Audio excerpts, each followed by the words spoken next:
بسم اللہ الرحمن الرحیم۔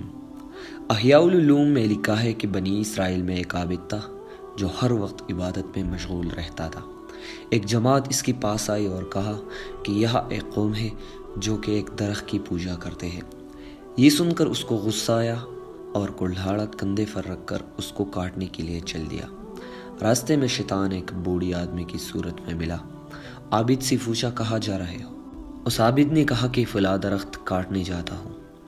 شیطان نے کہا کہ تمہیں درخت سے کیا واسطہ، تم اپنی عبادت میں مشغول رہو، تم نے اپنی عبادت کو ایک محمل کام کے واسطے چھوڑ دیا۔ عابد نے کہا کہ یہ بھی عبادت ہے۔ شیطان نے کہا کہ میں نہیں کاٹنے دوں گا۔ دونوں میں مقابلہ ہوا۔ وہ عابد اس کی سینے پر چڑھ گیا۔ شیطان نے اپنے آپ کو عاجز دیکھ کر خوشامد کی اور کہا اچھا ایک بات سن لے۔ عابد نے اس کو چھوڑ دیا۔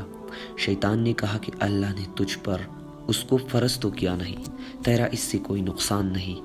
اللہ کی بہت سے نبی ہے، اگر وہ چاہتا تو کسی نبی کے ذریعے اسے کٹوا دیتا۔ عابد نے کہا میں ضرور کاٹوں گا۔ پھر مقابلہ ہوا۔ وہ عابد پھر اس کے سینے پر چڑھ گیا۔ شیطان نے کہا اچھا سن لو ایک فیصلہ والی بات، تیرے نفع کی کہوں گا۔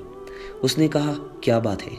شیطان نے کہا تو غریب آدمی ہے، دنیا پر بوجھ بنا ہوا ہے، تو اس کام سے باز آ، میں تجھے روزانہ 3 دینار دیا کروں گا جو روزانہ تیرے سرہانے رکھے ہوئے ملا کریں گے، تیری بھی ضرورتیں پوری ہو جائیں گی، اپنے اعضاء پر بھی احسان کر سکے گا، فقیروں کی مدد بھی کر سکے گا اور بہت سے ثواب کے کام بھی کر سکے گا۔ اس میں ایک ہی ثواب ہوگا اور وہ بھی بیکار کہ وہ لوگ پھر دوسرا درخت لگائیں گے۔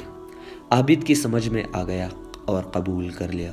وہ 2 دن تو وہ دینار ملی، تیسرے دن وہ شیطان موجود نہ تھے۔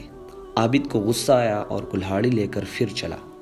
راستے میں وہ بوڑھا ملا، پوچھا کہاں جا رہا ہے؟ عابد نے بتایا کہ اسی درخت کو کاٹنے جا رہا ہوں۔ بوڑھی نے کہا تو اس کو نہیں کاٹ سکتا۔ دونوں میں جھگڑا ہوا۔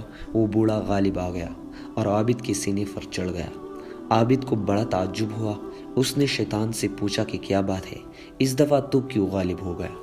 اس بوڑھی نے کہا کہ پہلی مرتبہ تیرا غصہ خالص اللہ کے واسطے تھا، اس لیے اللہ تعالیٰ نے مجھے مغلوب کر دیا تھا۔ اس مرتبہ اس میں دیناروں کا دخل تھا، اس لیے تو مغلوب ہوا۔